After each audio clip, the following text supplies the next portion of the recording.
Om Vasudev Sutam Devam Kansachanuramardanam Devaki Paramanandam Krishnam Vande Jagadgurum.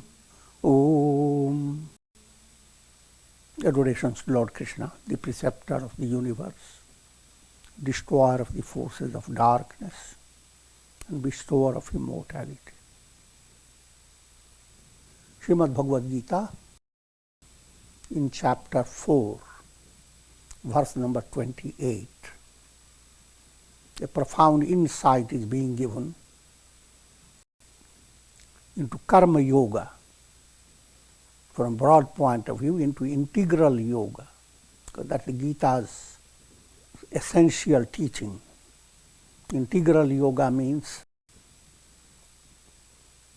allow first to understand that your personality has four main aspects, four strings that go to form your personality. Action is, you are born with it. The moment you come, start crying.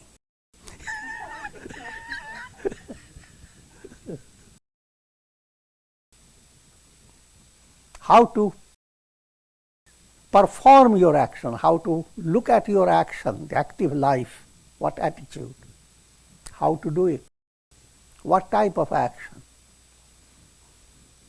All that implies gaining insight into karma and turning karma into karma yoga. And I will be giving you more on that.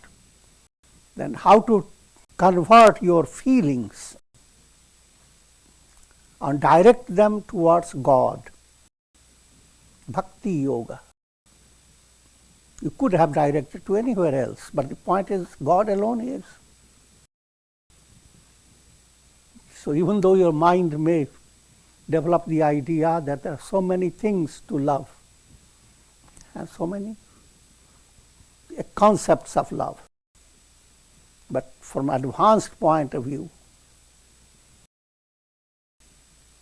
when you look at the ocean, you are looking at just the waves. There are countless waves. You have two choices: love the waves, and in order to love them, you have to go to Miami, then to go to Alaska, to New Zealand, because the waves are all over. Or just love the ocean. When you love the ocean, all the waves are implied in it. And waves have no reality. Ocean is the real. Allow your feeling to become blossom to that type of love. That's the project of Bhakti Yoga. That's the central theme of all religions of the world. To love God. Because God alone is the goal, the object of infinite love. Anywhere else you set your heart will break as well as the object breaks.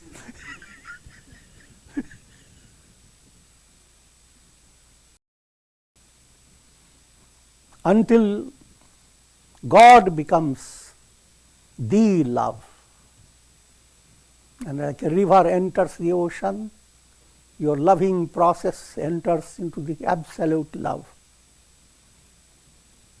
That's feelings within you, they are beckoning your mind to that. Otherwise, they will haunt you from life to life. They are never satisfied. You constantly look for what can I hold on to that can satisfy, make my heart warm, bring tremendous fulfillment of feeling. When it comes, you feel, oh, what a blessed life. But something rings in your heart. How long?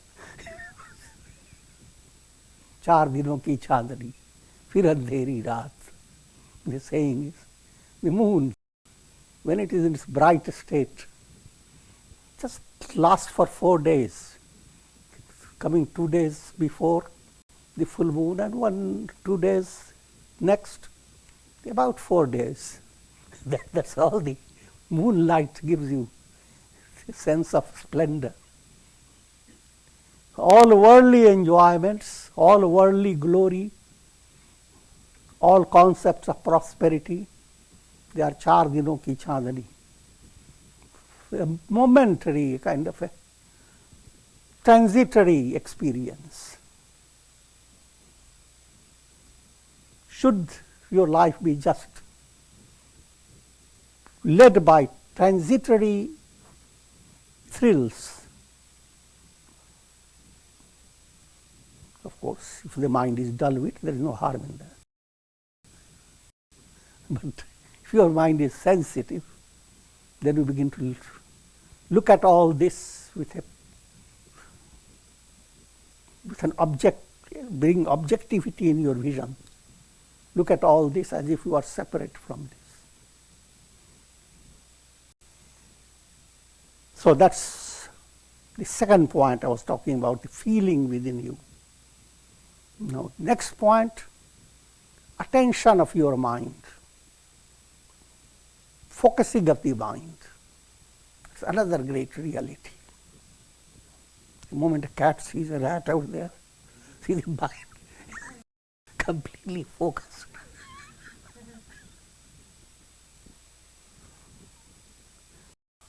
Human mind goes on experiencing intense focus in different stages of life. A mother is focused on the baby. A student is focused on his examination or whatever preparation for his study. Scientists are focused on research. Everywhere, focusing the mind to tap from yourself your latent potentialities. Without focusing the mind, you cannot bring out what you are holding within yourself. That process called Dhyana, practice of meditation. It's called Dhyana Yoga. And the greatest of your faculty within you is understanding.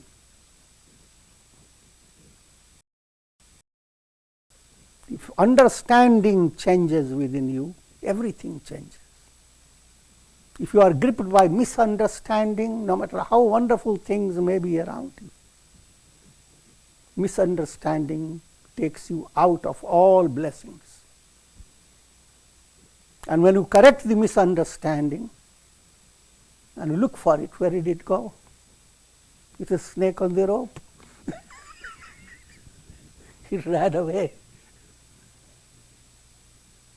That which gives you greatest trouble, the greatest enemy, you are unable to see even one of its teeth. It isn't there. It is that enemy that you are fighting, called ignorance, avidya, darkness. As your intellect becomes keen, subtle, that process called jnana, wisdom. All your intellectual functions are guided by jnana yoga, or you turn them into a process that paves the way to enlightenment. The greatest prayer that Vedas have put forth, Sabko Sanamati De Bhagavan. O God, give understanding to everyone. And the Gayatri mantra, Bhur Bhuva Svatat Savitur Varenyam, that God who is illumining all, may He shine on my intellect, allowing the intellect to develop intuitive vision, intuitive capacity. And the greatest blessing can be given is, may you have enlightenment. May your understanding blossom so that you can roar like a lion and not be like a sheep. All these four, they are in your possession. Action, emotion, will and reason. You are always working through them. Why not work through them with precision, with a mystic art, with proper guidance? If you do that, all these four operate in you in a harmonious way, in a rhythmic fashion. And that is portrayed by Saraswati holding the veena, goddess of wisdom. She has veena with many strings, but all these strings work together to create a wondrous music. If only one string is there, it wouldn't produce that music. If you are all head, there will be a lot of croaking.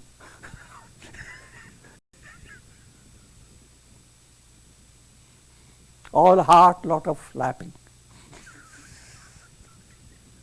And so forth.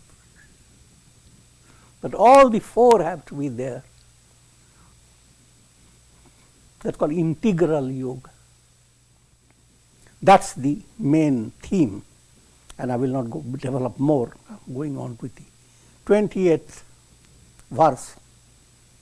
Here what Lord Krishna is teaching Arjuna, that action should be blended with, action is called karma.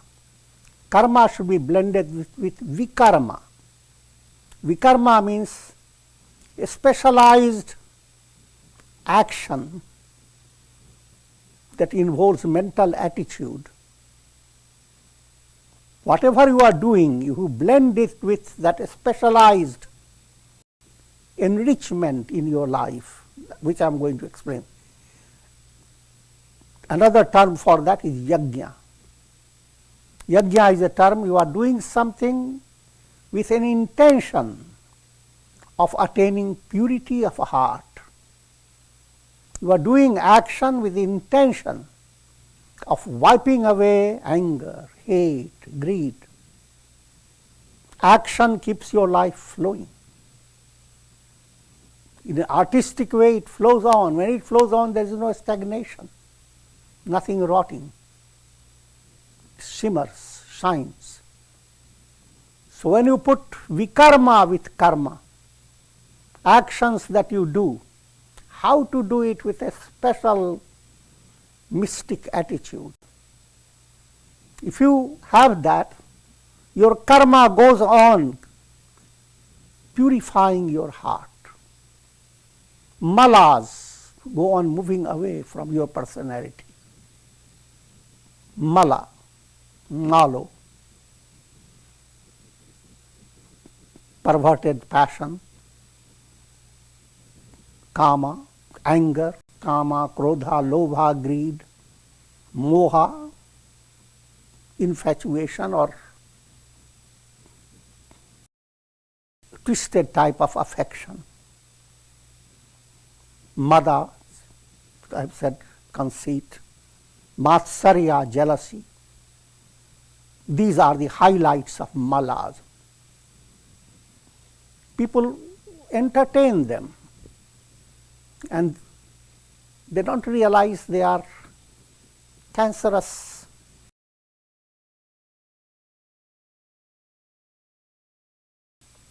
evils. They stifle the blossoming of your life, a life that has such immense potentiality. Within lifetime, you tune yourself to God and come to that state of experience that the entire world is myself. All are me, through 1,000 bodies, 1,000 heads, 1,000 noses, 1,000 eyes. I'm putting a little poetic touch.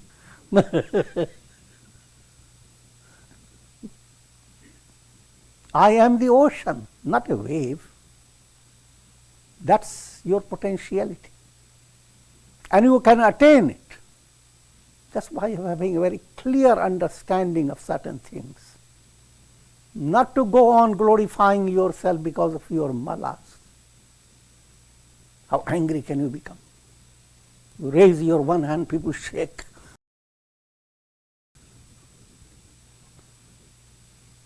If you are making that in a military, that's a different matter.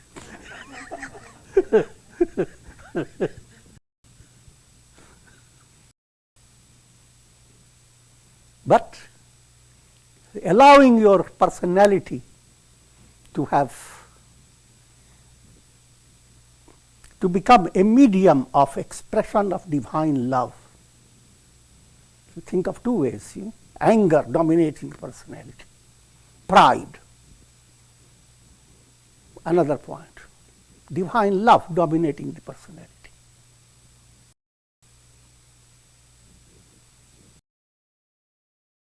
Prem drishti, the rays of divine love flow. Not only people in the present time, but even times to come, those shimmering rays of nectarine vision inspire. And all that will happen simply by moving the mala away. But when you keep your mala constantly there, it's just like you are in a house and you are keeping all the mud and all the dirt under the rug. And the rug is saturated with bacteria. Your house may look wonderful, but you are being choked. At this rate, I can finish the whole class. So it is, when I am talking about yajna, how to do your duties, karmas, that you go on reducing, washing away, sublimating the malas. Once that attention is there, subtle attention, that doesn't require your constant stress. It becomes automatic, just like your nose is automatic. How not to smell things with so much carbon coming into your nose? Hold it. When the breeze is free and fresh, smell it. It's automatic. There's no stress about it. In the same way, you do your duties, but how to allow the work to bring in your heart mystic oxygen.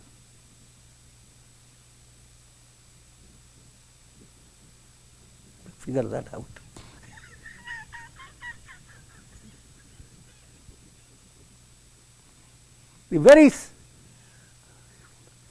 Your active life becomes joyous.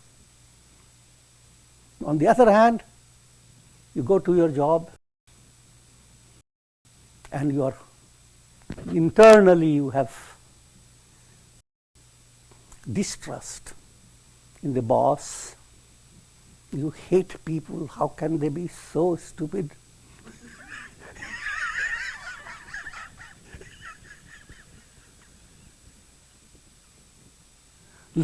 Now you have filled your heart with lots of onions and garlic. You may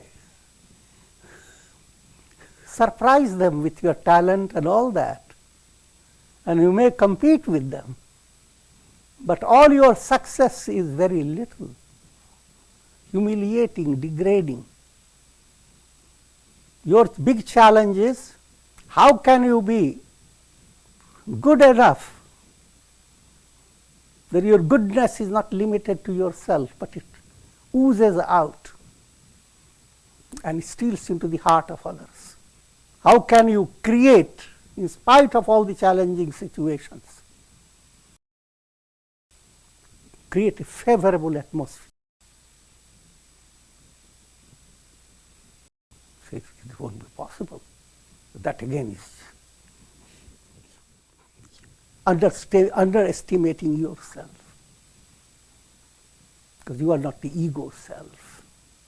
You are a ray of God. Things may not happen very quick, but if you have that faith, profound understanding. You have no other way to go. You are bound to blossom. You are predestined to attain enlightenment. Everything else, astrologers say, may be doubtful. But attaining enlightenment is your goal. So all things that are added to your day-to-day duty, they are called yajnas. Yajna means you pour something and its impurity becomes sublimated. All the negative is poured down into the fire, a fire of a spiritual, mystical magic.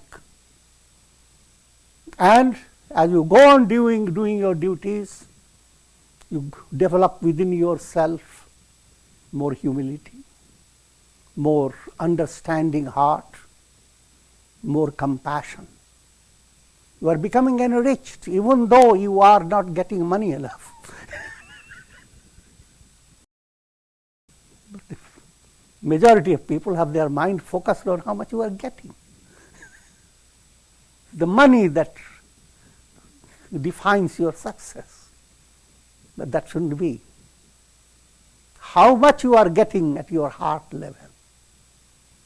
Don't complain, because God has calculated everything according to your karma to give you, to place you in exact situation needed for your evolution. When you face it, triumph over it, then you look back and say, how God was gracious to put me through that.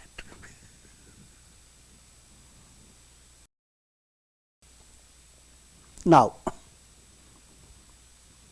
different types of yajnas are there. Yajna means, as I have explained, different types of spiritual disciplines that require a change in your mental attitude.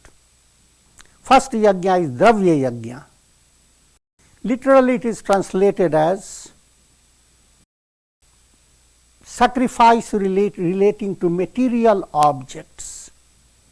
For the sake of masses, that also meaning is good. Whenever you worship God, you bring in various material objects in your worship. Material objects, of course, I will not describe too much, but Gita says elsewhere, patram, pushpam, phalam, toyam. Do not go after gathering costly materials to please me. I am not pleased because of lot of wealth has been involved in worshipping me. But just, even if person were to give just a flower, a leaf, little water, fruit, I am mighty pleased. So Dravya Yajna implies worshipping God with whatever resources you have.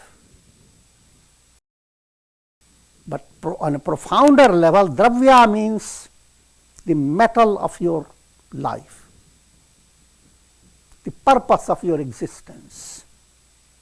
And that yajna at its climax, how to allow the spiritual substance within you to shine.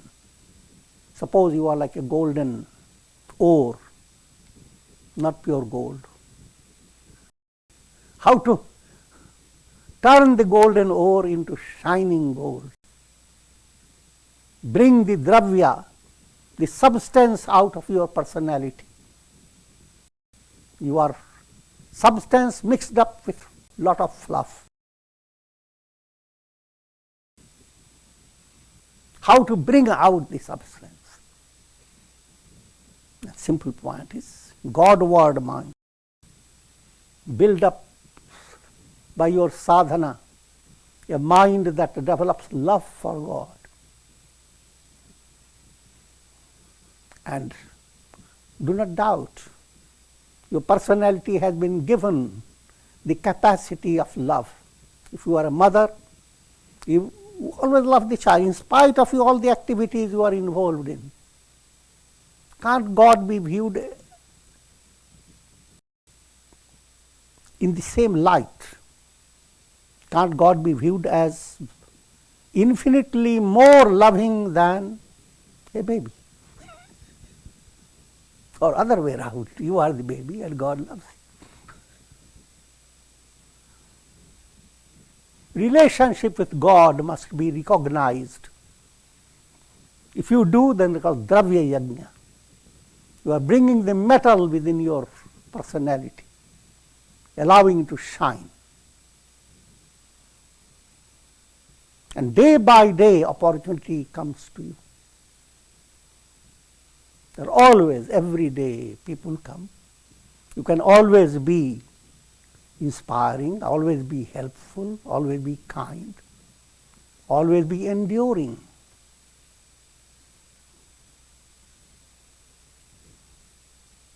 Thereby, you are allowing the dravya within you, the gold within you to shine.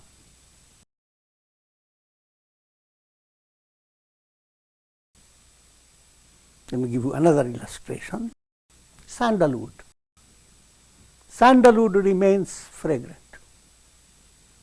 Here comes an inimical person with all hurtful ideas and strikes at the sandalwood. And instead of cursing the person, why did you strike, you miserable person, terrorist? Sandalwood makes the very weapon that has been directed towards it, the very weapon, fragrant.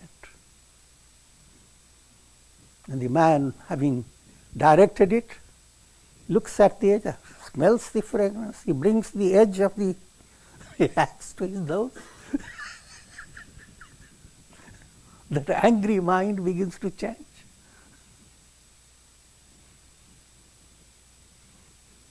Sandalwood brings out its dravya, its substance. In adverse situation, it brings out more. The Dravya Yajna. Next, Tapo Yajna. Austerity of body, speech and mind. All these have to be disciplined. Austerity of body, how to make you keep your body fit. Hatha Yoga gives you many subtle points, and you can choose few of exercises and include in your daily life. Early in the morning, if you have do a few exercises, simple exercises, you don't have to do difficult ones. Hatha Yoga exercises have a speciality. With every exercise, your mind is impacted, your mind becomes calm. Exercises harmonize your pranas, because they are not done all constantly rushing. You hold a pose, at that time you don't know what to do. Pranas tell you what to do. They become harmonized, and your mind becomes centered on a certain center, certain type of feeling. Mind becomes automatically involved in a process of concentration. And that has a double benefit. You did help the body, and your mind is helped. When mind has been helped, it will help your body fast. So Hatha Yoga, Pranayama, Hatha Yoga and all that, that's called austerity of the body. Every day you do it, people onlooker, people who are, they look at you, say, oh, how difficult his life has become. He only wakes up so early. Then he's standing on his head.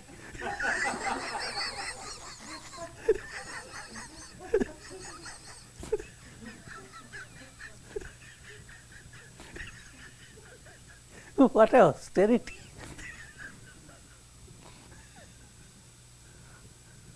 Real austerity, they are austerity only in name. And that type of austerity allows your body, speech and mind all disciplined, and you enjoy it. You enjoy to have a tongue that always brings sweetness. Enjoy to have a mind that always exudes calmness, strength, faith, courage, goodness, compassion. And having a mind that is constantly radiates goodwill for all, because it doesn't see any difference. All personalities are me in different forms.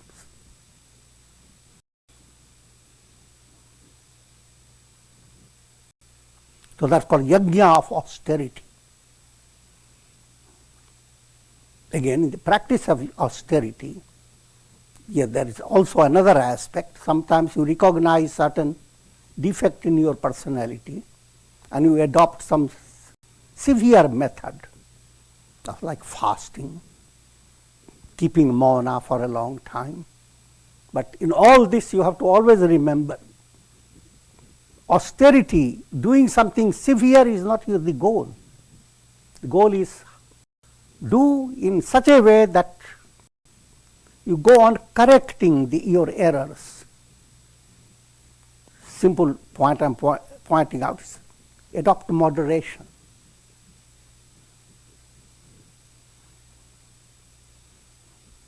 And focus your mind on utilization.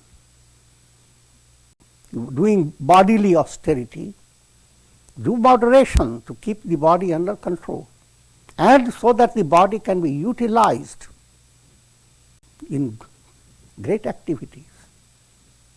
Similarly, control your speech, not to become dumb, but to be able to express yourself eloquently in a joyous way. Similarly, control your mind, not to make the mind just blank, but a mind that becomes like a window that brings in a whole cloud of inspiration. The breeze of inspiration blows through it. A mind that is not shut. All this is called austerity, austerity of body, speech and mind. Next yajna, called yoga yajna. In this context, how to allow your mind to remain balanced. Maintaining balance, Samatvam yoga uchyate. Keeping the mind in balance, that's called yoga. Allow your mind to understand that all situations, good and bad, pleasant and painful, they pass. So do not let your mind be stuck. An unpleasant situation has come. Allow your mind, build up a mind. If you are doing japa, devotional activities, developing faith, then you are not broken hearted when suddenly you hear something wrong about your body or something wrong has happened outside. And a subtle message comes from your heart, even this will pass away. And an inspiring vision that each time when black cloud passes away, moon shines brighter. Moon emerging out of a dark cloud is brighter, believe it or not.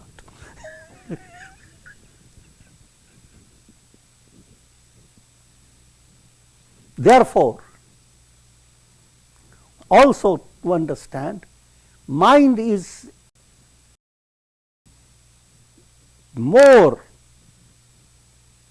benefited by equanimity than by elation or depression. Elation does not enrich your mind.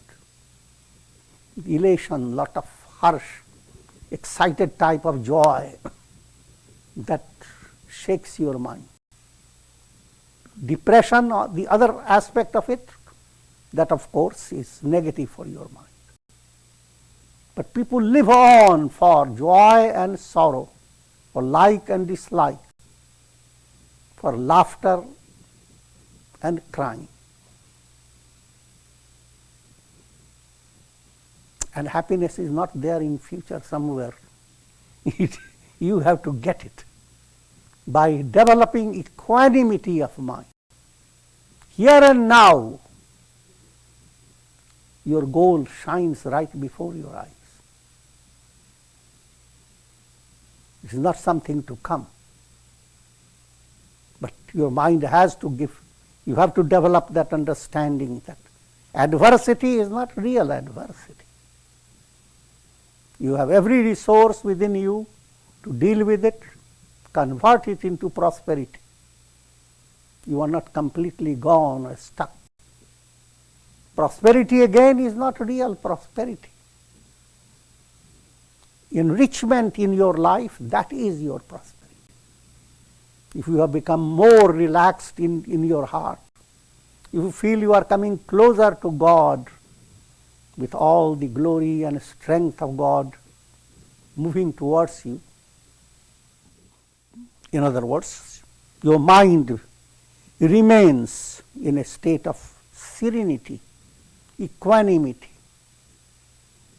And that's the unmistakable indication of spiritual progress. How much can you handle pairs of opposites, negative and positive, with a mind that remains firm, blended with faith? And that can be enhanced. No one starts in a perfect state. As you start, make many errors, but you go on listening to satsanga again and again, try to recall what you hear and recall your potentialities, recall the miraculous power of divine grace, and you can count upon that power. Therefore, training yourself to develop equanimity. If you are doing any type of job, if you possess this quality, you are bound to be extremely successful, dexterous. You do the work in a most qualitative manner. And for a research scholar, you will be researching into something most majestic.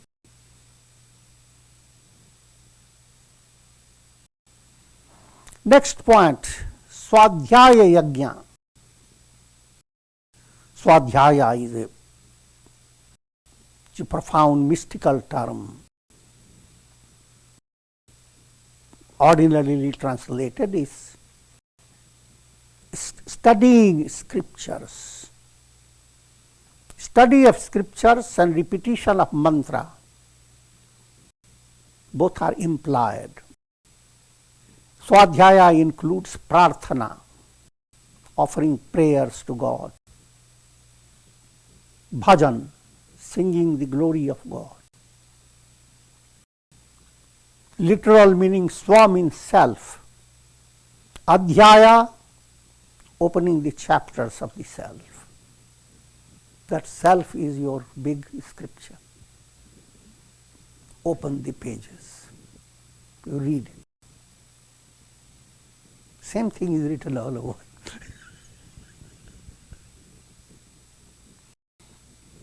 But revelation comes to your heart in a way that every day you have received something new. Om, for example, is the mantra. It is known as Pranava. Pranava has various meanings, but I like this particular meaning. Ever new. The Om that you have repeated today, tomorrow's repetition will give you more touch of God. Third day it will yield more sweetness. fourth day, still more. Even if we go on for 10 years, the next year is going to give you still more. So the idea I have done so much is boring. That will not arise. If you are doing Svadhyaya, your life will not be boring. It is a constant exploration into the majesty of the self. Life should be a constant exploration. Every day should bring you the thrill of that exploration. Put it more in a practical way. If you were to do japa, if you were to focus your mind on any inspiring scripture, say for example the Gita, read only a few statements, allow those statements to buzz in your mind. Those buzzing will be like the bees buzz, and your heart will become the lotus. It will collect nectar. Same thoughts, when you read it again and again with proper guidance and attitude, you receive increasing inspiration. You read the Gita, the very second chapter tells you, Nainam chindanti shastrani, nainam dhati pavaka. The soul in you is eternal. Can't be burnt, can't be swept away by currents. Nothing can destroy it. First time you read it, you say, oh, that's the definition of matter. Matter is imperishable. Go on doing whatever you do, it stays in some form or the other. I'm making a joke, but the idea I'm telling you, in the first stage, you didn't totally understand it. But as you come back to the same statement again and again, your mind goes on grasping something new about it. And you become inwardly, your understanding begins to grow. The same statement becomes an immense power as time passes by. Soul is eternal. Everybody has heard it. But if you have really heard it, your feet will not be on the earth. You will be soaring.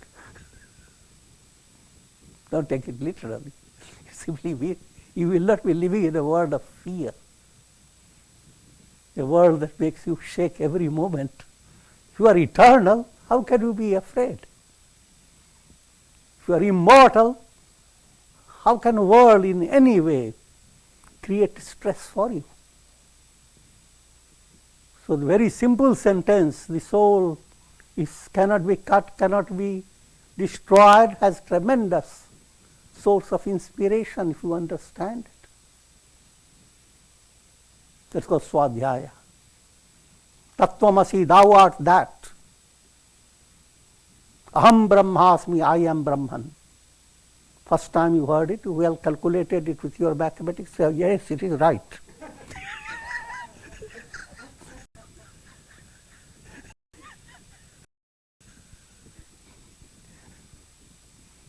But work upon it again and again and again.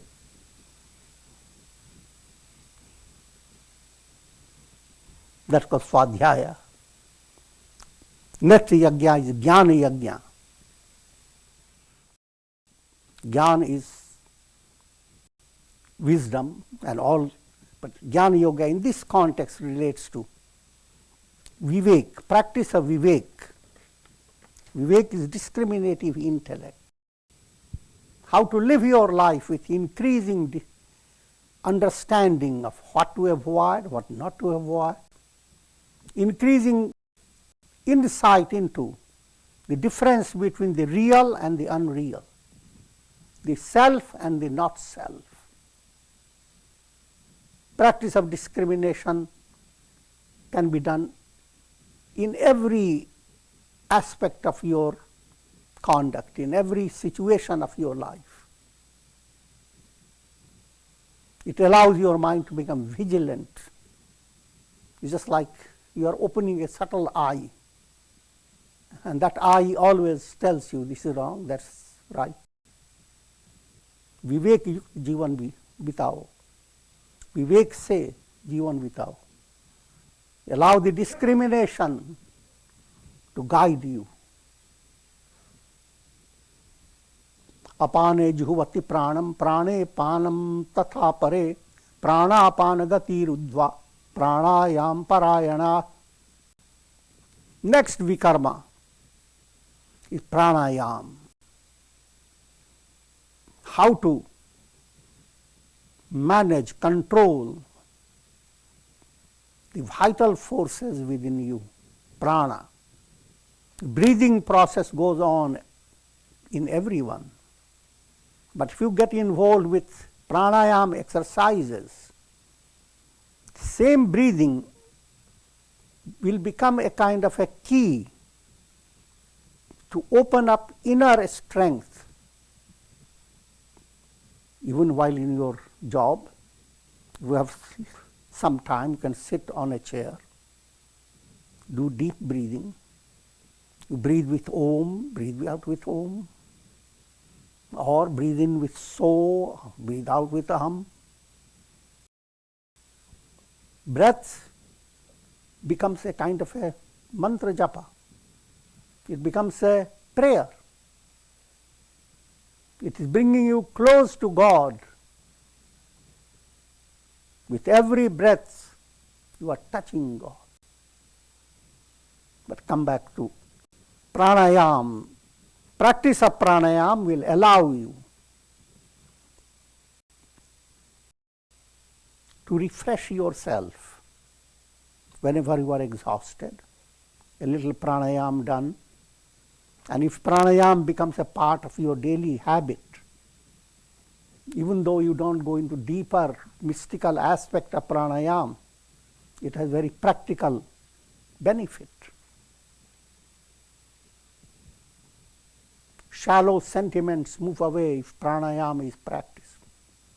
If you are very vulnerable to become irritable quickly, agitated quickly, you are practicing pranayam, that will begin to remedy those troubles. Even those who have never heard of yoga or pranayam, in all hospitals, etc., people know. You are going to tell something to a patient that could be shocking. The nurse says, have a deep breathing. And then, in other words, what I am trying to say is the instinctive. Breathing process, the pranic flow within you, all is related to the mind. I will just give you a sequence. Breath relates to prana. Prana relates to mind. Mind relates to the soul, jiva within you. Soul relates to Brahman.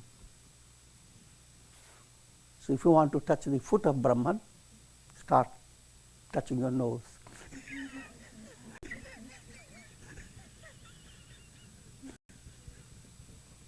And with this I will conclude. Shanti.